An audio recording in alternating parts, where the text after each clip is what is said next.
The Last of Us, The Walking Dead, Shaun of the Dead. All of us are dead? Wait, what? Are we gonna die? Did you say that we're gonna die? No, silly.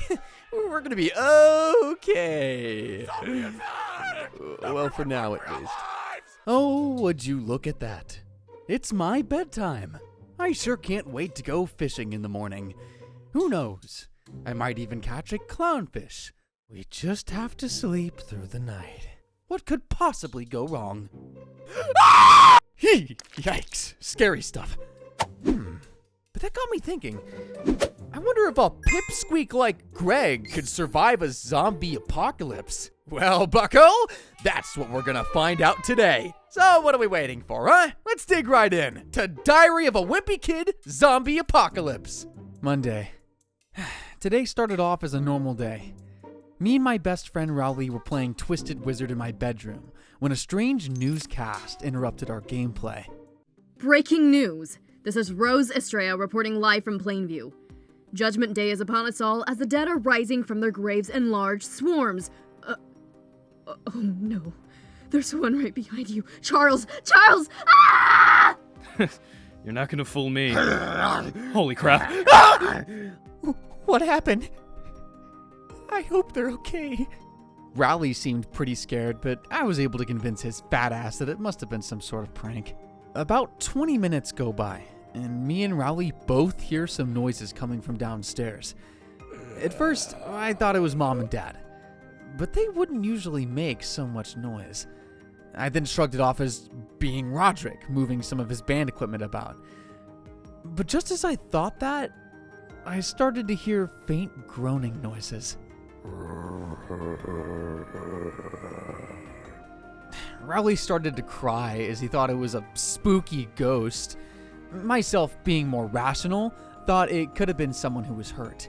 So I walked down the stairs with Rowley sobbing like a little bitch behind me. As I got nearer to the kitchen, where the noise was coming from, I could hear a car pull into the driveway. As I got to the window to see who it was, I saw Rodrick in his van. This isn't real. It's all in your head, Rodrick. You gotta lay off the shrooms, man.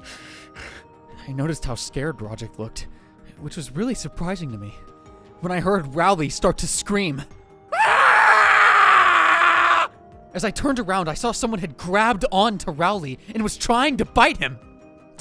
Get off me! Get off me! I completely froze when Rodrick burst through the door and sucker punched Rowley's attacker. Rodrick managed to knock the poor bastard down, but immediately it started to stand back up.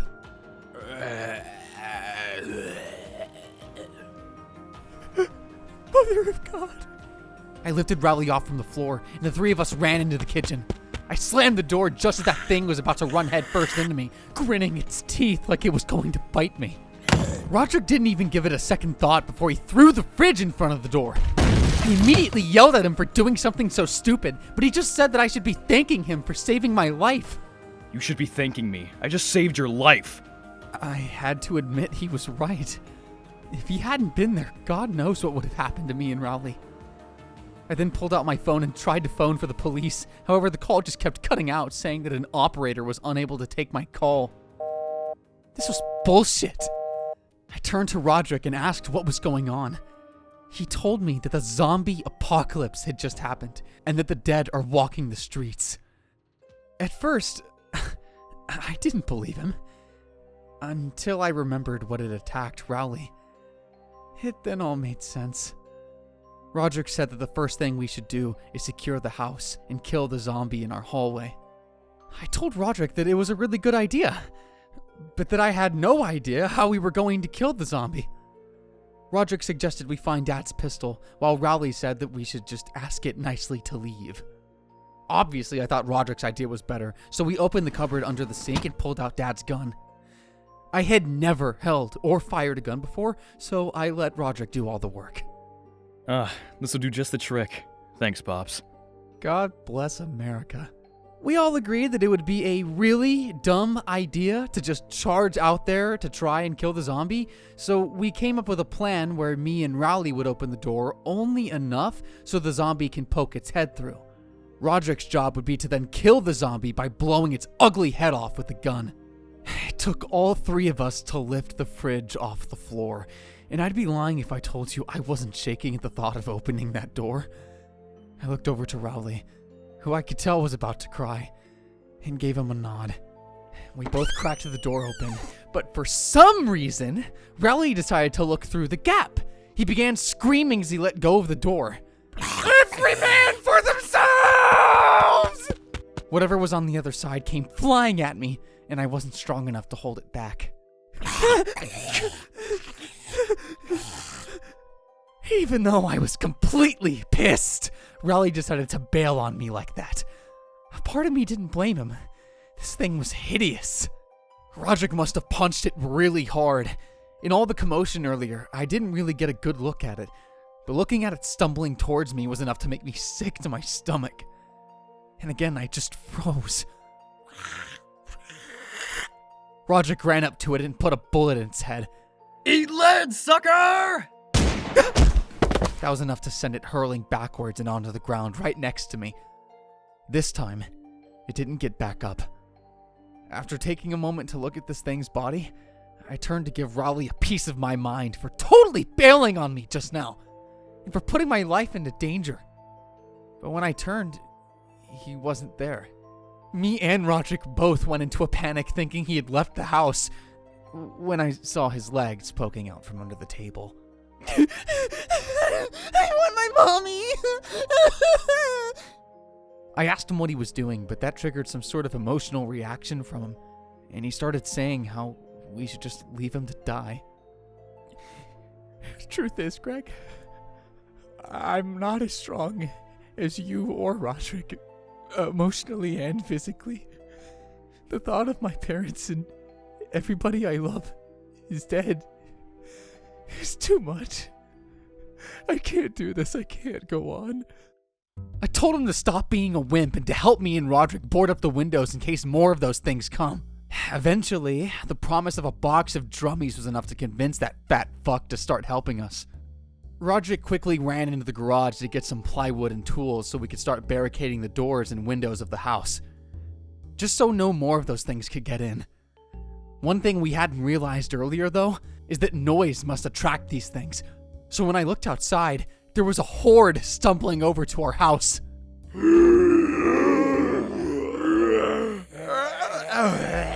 I quickly ran over to Roderick, who then told me he had already seen it from upstairs. Apparently, the horde was hundreds of zombies thick. There was no way we could possibly leave the house now. Roderick said we needed to get the windows boarded up as quickly as possible so that the house could stand a chance at resisting the zombie horde that was approaching. It's game over, man. Game over. What the hell are we gonna do now? What are we gonna do? Get your shit together. We don't have time for this. Now pass me some more wood.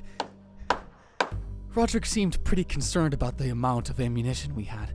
We only had enough to take a couple of these things out, not nearly enough to take out a horde. As we were debating this, the zombies started to slam themselves into the walls of the house. A few windows broke, but our wooden barricades seemed to hold.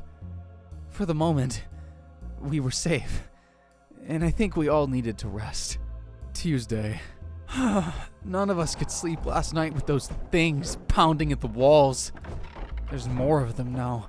For every moment I'm awake, I'm in constant fear that one of the barricades will give away, that those things will get in and kill me. I tried calling Mom last night, but it keeps going straight to her answering machine. I don't think they made it. Hello, you reached Susan Heffley. Please leave a message and I'll get right back to you. I hope you're okay, Mom. Please call me back. I love you. Roderick keeps telling me that they're fighters, and that they would have made it somewhere safe by now. Maybe a bunker where there isn't any phone reception. I doubt that, though. Since yesterday, they left to go to the hospital with Manny to visit Grandpa. We haven't heard much of what's happening out there, especially since the emergency broadcast is just shut off. But it seems as though hospitals would be the worst off areas, with all the different kinds of people rushing there for help. They're gone. I know they are. Holy shit! Just as I was writing that, I started to hear gunshots. I ran downstairs to help Roderick fend off the zombies that had just broken in, but when I got there, I could see Roderick looking out the window. Relax. It's just someone in the street. Oh, okay. Because for a second, I thought we were goners. Not on my watch. It turns out that one of our neighbors got surrounded by the horde and was now having one last shootout.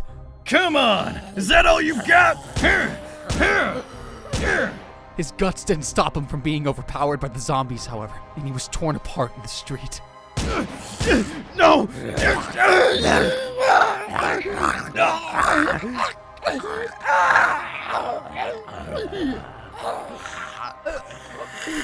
Rowley soon came over to see what was happening and suggested that we go out and help. Roderick shot the idea down straight away, saying that if we go out there, we'll be torn to shreds. I didn't want to admit it, but he was right. Roderick pointed out how our neighbor had dropped his gun and that we need to retrieve it. I thought it was a terrible idea, but Roderick made a good point, saying we needed another weapon and the ammunition. Rowley was also unsupportive initially, but he too eventually thought it would be beneficial to have another weapon with us. I soon pointed it out, however, that it would be nearly impossible to make it past the horde. Roderick said that if we make enough noise on the other end of the house, the horde will be distracted, giving him enough time to run and grab the gun off the street. I had to admit, it sounded as though it could work. We need that gun. You can do it. I believe in you. Roderick told Rowley to go to the other end of the house and start banging on the walls. He also gave me the gun and told me to cover him. I told him that he should have the gun, but said he couldn't draw attention to himself, and that it would be better if I had it in case one of those things lunged at him. My hand shook as he passed me Dad's pistol, but I knew I had to do it. I couldn't let those things get him. Rowley went straight to the back of the house and started making a lot of noise. For a second, I thought they might realize what we were doing and come crashing through the windows. However, it seemed to work, and the horde began moving. Roderick told me to help him tie some bed sheets together. Then he jumped from the second-story window. I watched as he ran across the porch, dodging some stragglers, but most of the horde were all on the other side of the house.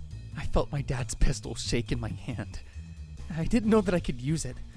Is taking the life of these things the same as a normal person? I don't know. But I shouldn't be thinking of that right now. Just as Roderick knelt down to pick up our neighbor's gun, one of those things lunged at him, grabbing him by the arm. I quickly lifted the pistol and aimed it. I hesitated at first, but seeing Roderick wrestle with that thing pushed me to do it. I fired the gun. Its head exploded. Roderick looked stunned. Oh my god, oh my god, oh my god. Roderick dropped to the floor, his attacker falling on top of him. For a second, I thought I might have hit Roderick, but I could see him begin to move. He pushed the thing off him and just stared at it. I didn't know what to do. I didn't know what he was doing. Was he shell-shocked? Was he hurt? He soon snapped out of it, scrambling to his feet.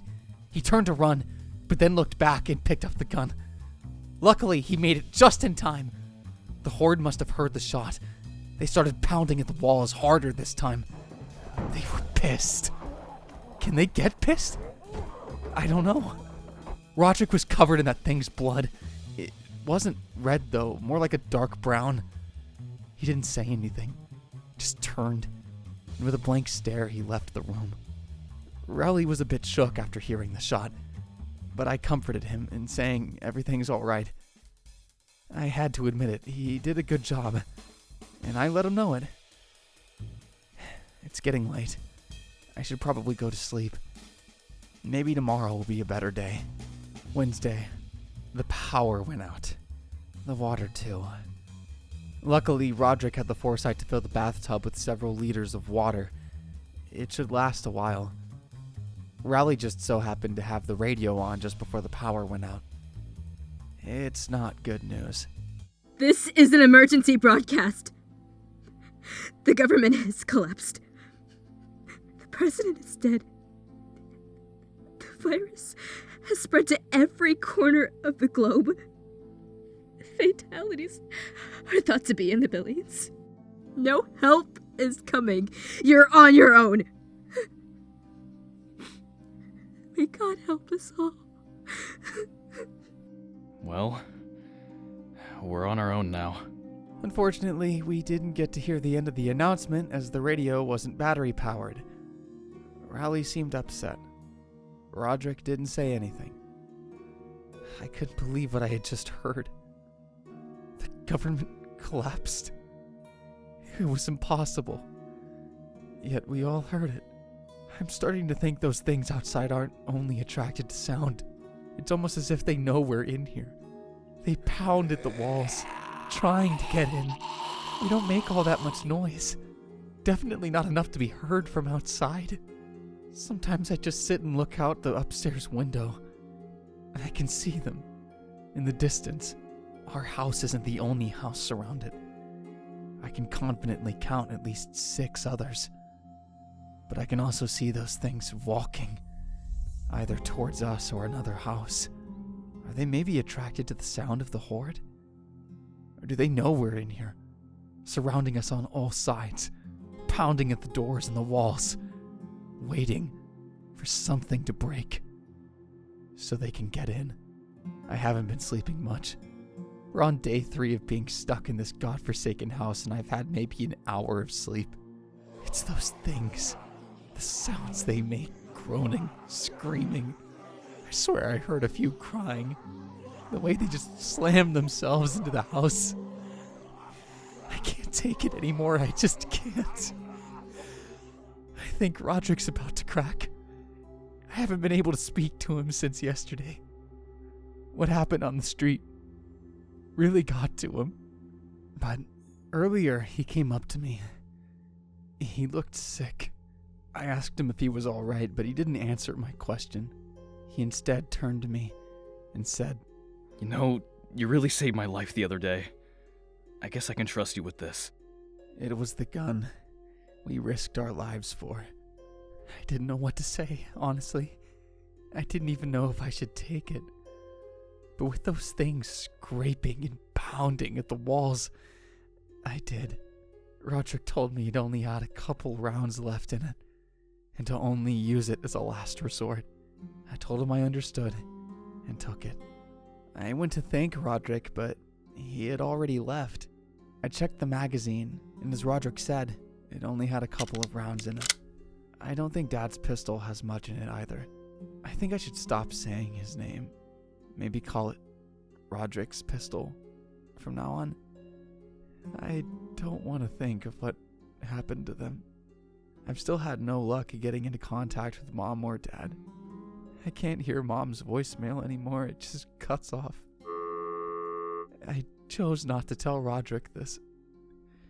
It might hurt him even more. Rowley hasn't been eating much lately. At first I thought it might be because the only edible food we have left is tinned goods, and I'll admit it's hard to eat them cold. But now I think it's something else. I don't think he's coping well. I didn't think about it before, but at least I've got Roderick in the house. Rowley truly has nothing. The least I can give him is a friend. I went up to him and asked if he wanted to play a board game with me. He seemed better after. I light Rowley's eyebrows with the torch. Ouch!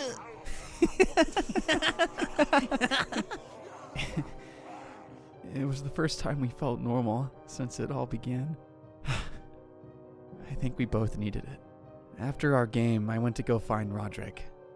There were a few issues we needed solving. My main goal was to find a way to contact someone on the outside, maybe even call for help. I know the government is gone, but maybe the military are still out there? Maybe there's a safe zone?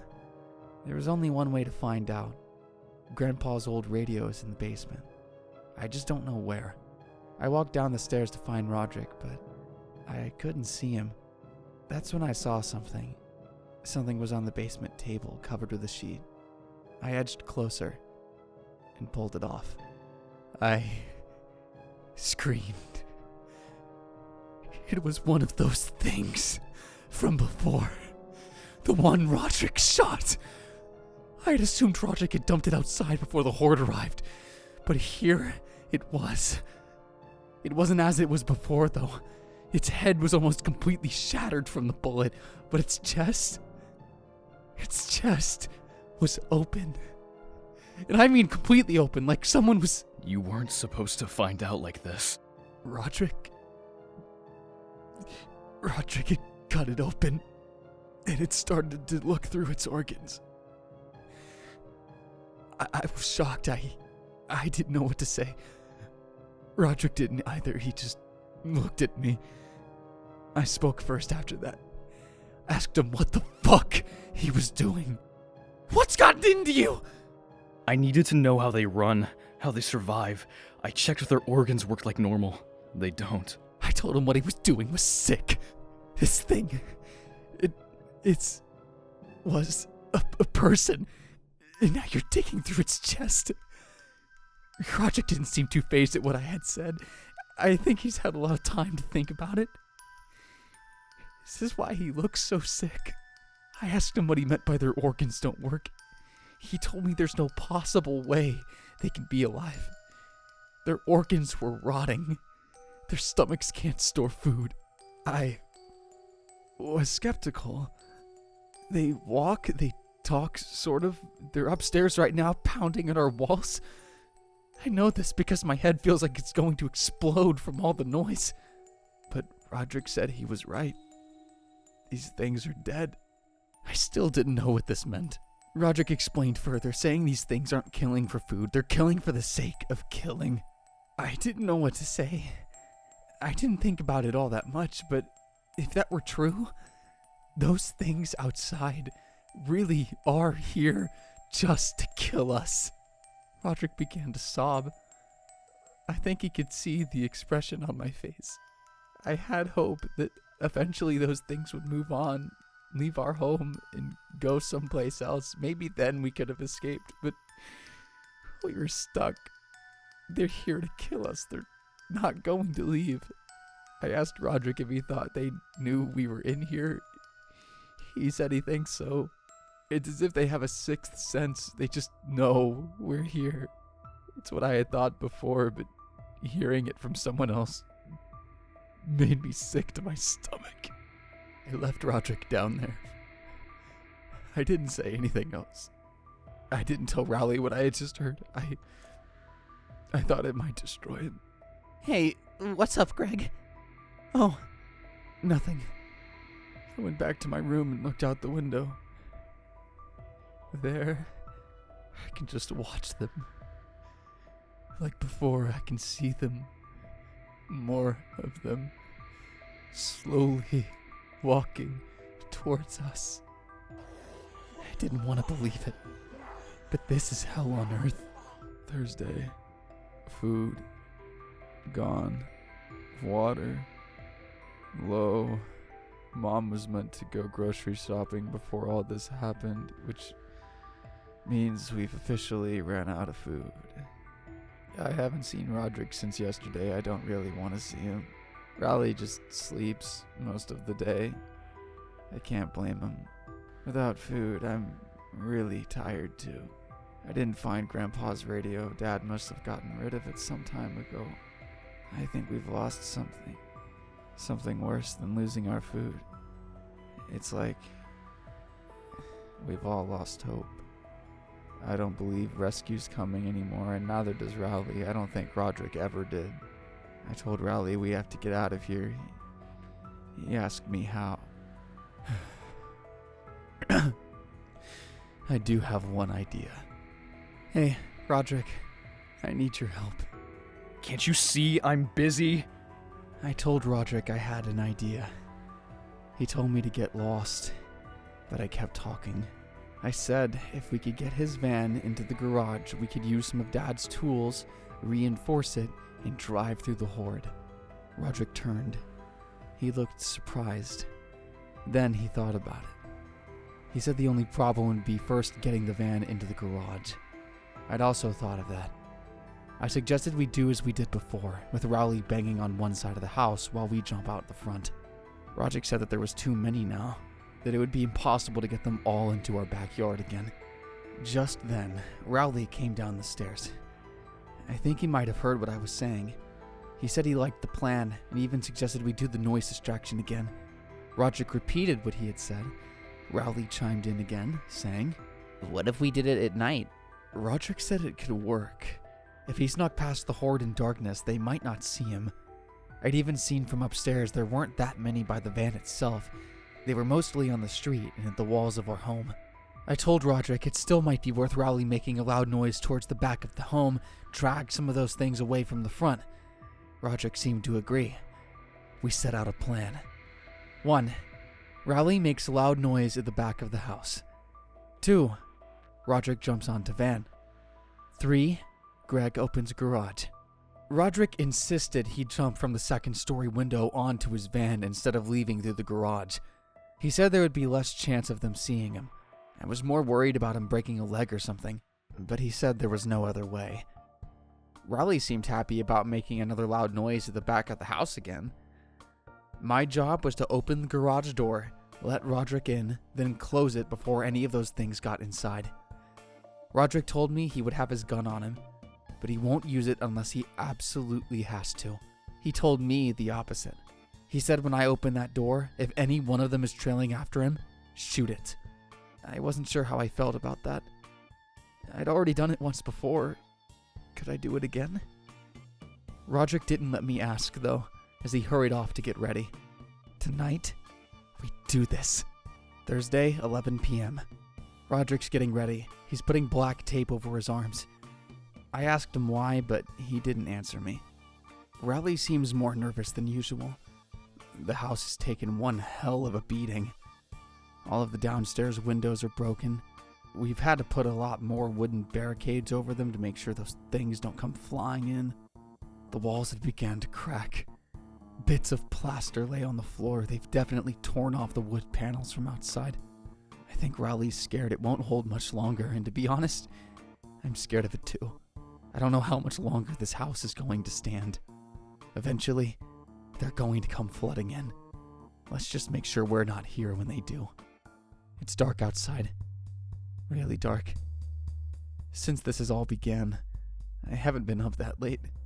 Since all the power went out, it's pitch black outside, the same as it is inside. It makes hearing those things a lot scarier. Roderick's ready. He's got a blank stare. I don't think he's too happy to be going back out there.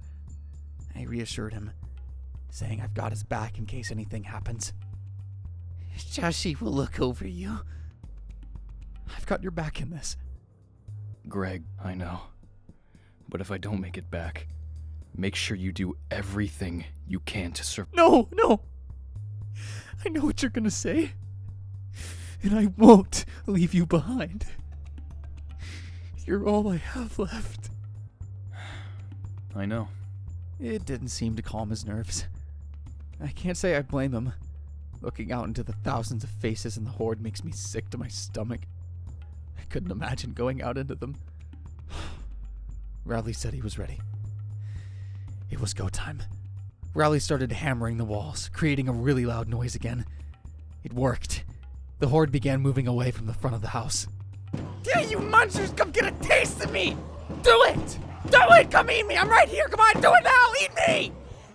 Roderick sprang into action, jumping from the window and landing on his van. Oh, shit. Oh, shit!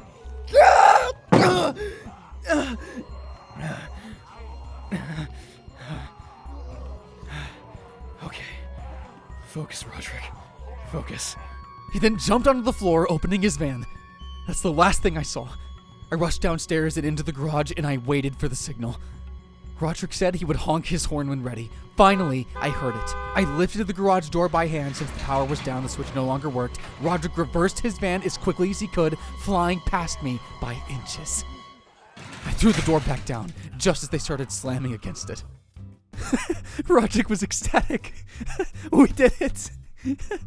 It worked. The plan actually worked. Yes! And there it was, in our garage. The thing that was going to get us out of here. Loaded diaper? More like locked and loaded. Get it? Because we're in a zombie apocalypse? Okay, no, I should stop. Rowley even walked into the garage. He looked a lot better, hopeful. He asked me and Roderick what was next. Time for some refurbishment. Saturday. I didn't write in this thing yesterday. All three of us have been hard at work reinforcing the van. I'll try to draw it as it looks. Metal gutters, barbed wire, metal chain link. Our energy has been real low since we ran out of food, and reinforcing Roderick's van has nearly killed us off. The water in the bathtub finally ran out today. It really is now or never.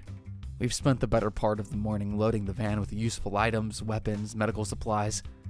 It should hold all three of us and our necessities just fine. Roderick was worried that if those things got onto the roof, they could tip us over, so we took some of Dad's war reenactment barbed wire and covered the roof. To cover the windows, we took some metal gutters out of the basement, and for the back doors, we covered it with some chain link. And my personal favorite, a battering ram, to help pave the way forward. Everything is welded or bolted on. We used up literally everything we could find. The banging on the walls has gotten worse. They're coming through. I know they are. It really is just the thin plasterboard that's keeping them out right now. If that goes, we've had it. Roderick was concerned that they might get stuck under the van and bring us to a stop. In that case, there wouldn't be much we could do. We've both got our guns. Rowley's got a kitchen knife. I think we're ready. Tonight, we dine in hell. Wait, what? What am I even saying right now? Roderick got into the driver's seat. Rowley got in through the back. My job would be to pull the garage door up, then bolt back to the safety of the van. This time, however, there was no distraction. We would be facing the full might of the horde. 1, 2. This is it. Don't get scared now. I didn't give it a second thought. I dashed for the van. As soon as I closed the back doors, Roderick accelerated. He smashed through the front of the horde. Those things looked really stunned as I opened the door, and now they'd be met with 3.5 tons of solid metal speeding at them. The first few exploded as they made contact with the front of the van. Progress was slow, but the van was moving. Come on, you hunk of metal! Don't fail on us now! A couple of them got snagged on the barbed wire and were getting dragged with us, but it did keep them off the roof. Out of nowhere, I felt a sudden surge of confidence. Hey! You wanna get nuts? Come on, let's get nuts! The van shook violently as they slammed their hands and their bodies against it, but it held. We eventually cleared the horde. We're gonna make it! Yes! Thank you, Joshy, thank you! Thank God they can't run. We did it! We're free!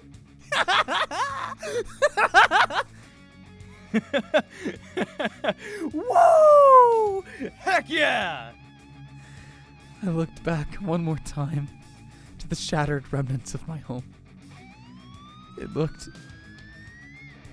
so different.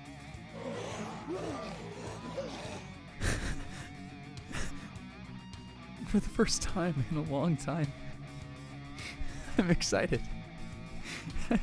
I think we all are. I don't know where we're going, but the horde is behind us. No matter where we go, they will come. They will find us. Suppose we'll just have to keep moving. And Hey, my man! If you enjoyed the video, be sure to hit that like button down below and subscribe for more spectacular videos. Okay, bye!